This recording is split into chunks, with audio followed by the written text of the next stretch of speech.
How's it going, everyone? Got a lot of PlayStation updates to go over in this video. Seems to be there's a little bit of hopium going on as far as something to replace PlayStation Stars. If you don't know, PlayStation Stars was the rewards program that PlayStation had for a while.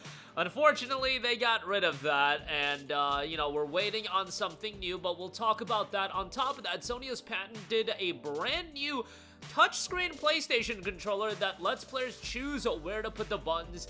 I have a lot of questions on that, and it doesn't sound like something I would be completely interested in for one particular reason, but we'll talk about that. And also, the PlayStation Plus monthly titles for the month of February have been rolling out, so you can download those games if you're a Plus subscriber. We'll highlight that at the end of this video. But first of all, Sony did drop support for the PlayStation Rewards program PS Stars. However, what has been noticed on the PlayStation Store, user Radic has pointed this out, looks like there's a listing for wallet credits on the PlayStation Network Store. So is this supposed to be a successor to PlayStation Stars or something? I don't know what else this could be. Wallet credit would be new terminology outside of PlayStation Store credit, which obviously you can add store credit, but this wallet credit logo would be something entirely new. So that would be great if we get some sort of replacement for PS Stars. A lot of people took advantage of PS Stars and got real meaningful benefits out of it. The reality is, the reason why programs like PlayStation Stars exist is to build loyalty with the brand. So if you're a PlayStation user, the idea is it invests you more into that ecosystem.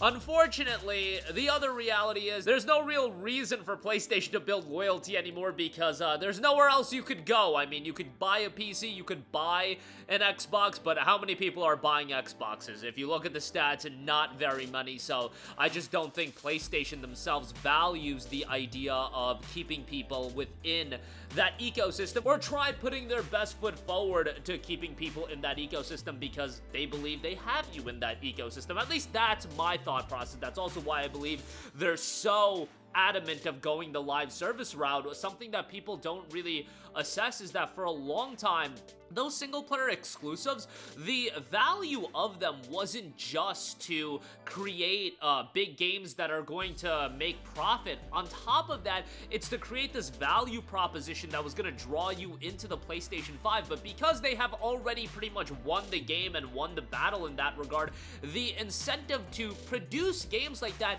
isn't as high as it used to be. It's still there, but it's not as high anywhere close to what it used to be because they don't really need to create that value proposition, and that's much like the PlayStation Stars program, at least from my vantage point. They don't really need to create that value proposition anymore for you, but it would be great if they do. I think there's something to be said for continuing to build goodwill with your audience, and I think at some point you can destroy and nuke all of that goodwill, and I don't think PlayStation is anywhere near doing that, but sometimes I do wonder about their decision making. You know, a lot of their live service projects not having backwards compatibility, removing PS Stars, but when you're the only game in town in terms of top-level consoles, I get it. Again, Xbox is out there, Switch 2 is out there, but Switch 2, I've always said, kind of targets a different demographic and a different audience. There is an issue there, and that's why you want competition, but it is what it is. Hopefully, wallet credits is a point towards something new that'll take the place of PS Stars, or, it might just be hopium. Moving on from that, Sony has patented a touchscreen PlayStation controller that lets players choose where to put the buttons. The issue I have with this is it needs to be actual buttons. It can't be a touchscreen where we're pressing the touchscreen. I need to feel that I'm pressing buttons and not just pressing on a touchscreen. That's my issue with a lot of mobile games and games that were done and implemented touchscreen style for virtual controls. I just can't play games like that. I can't play with a virtual controller on a screen or something like that. When it comes to controllers, I need the feedback. I need that tactile feedback, and that's, to me, a big part of the experience. Now, could they do it in a way where a touchscreen is implemented and then on top of that, you also have buttons? Yeah, I'm sure you could do that, but we'll see if this ultimately comes to fruition. Remember, when it comes to these patents, a lot of things are filed as patents. Do they ultimately come to fruition? A lot of them don't. We covered the AI game helper element that was patented, and games being played by themselves via AI AI, and people got really worried about that. Look, it's an AI patent. Is it going to come to fruition? Who knows at this stage? Just look at it for what it is, an idea. A lot of the times with these patents, you have to look at them as an idea. Some of them will come to fruition, some of them won't, but just another idea for you to assess. Let me know what you guys think about that. Not really so. As far as controllers go, look, I think we got a winner when it comes to DualShock and DualSense. The very basic. I don't think we need to reinvent the wheel. Look, haptic feedback, things of that nature are pretty cool. The sensor and everything like that, all that is fine. I don't think we need to reinvent the wheel, and we need to totally go above and beyond in terms of how we play games.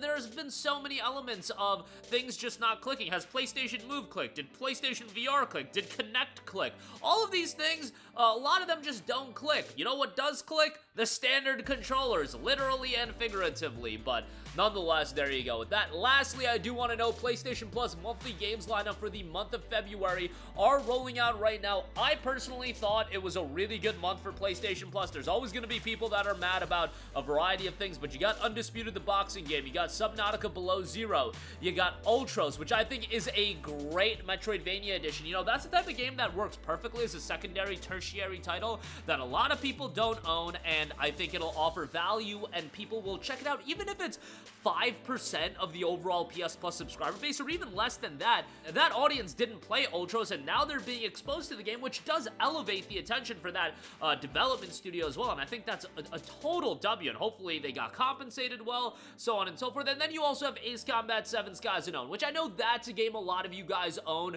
but Ace Combat 8 Wings of Thief is coming out later this year. I think it's a good time to offer a game like Ace Combat 7, get people familiar with the franchise. I don't know how many people are going to run out and spend $70 on Ace Combat 8, but get them familiar with the franchise, get them into the series, and then, at least they'll have Ace Combat 8 on their radar. Maybe they won't pick it up day one, but they'll have it on their wish list. They'll pick it up sometime down the line, and Ace Combat 7 in its own right is a really good game. Excellent soundtrack, not super lengthy, just a lot of over-the-top action flight gameplay. Ace Combat from a narrative standpoint never really did it for me, but from a gameplay standpoint, huge W, and Ace Combat 7 is great. I know, again, it goes on sale for like $5.99, $7.99, so value-wise, it's not amazing, but you're talking about one of 4 games, and I think it's pretty decent, all things considered. But that is going to do it for me. Again, bit of hopium as far as a potential replacement for PlayStation Stars, but hopefully that will come to fruition. Speaking of coming to fruition, I don't think that controller is going to come to fruition, but it's an interesting idea nonetheless, and the PS Plus titles for the month of February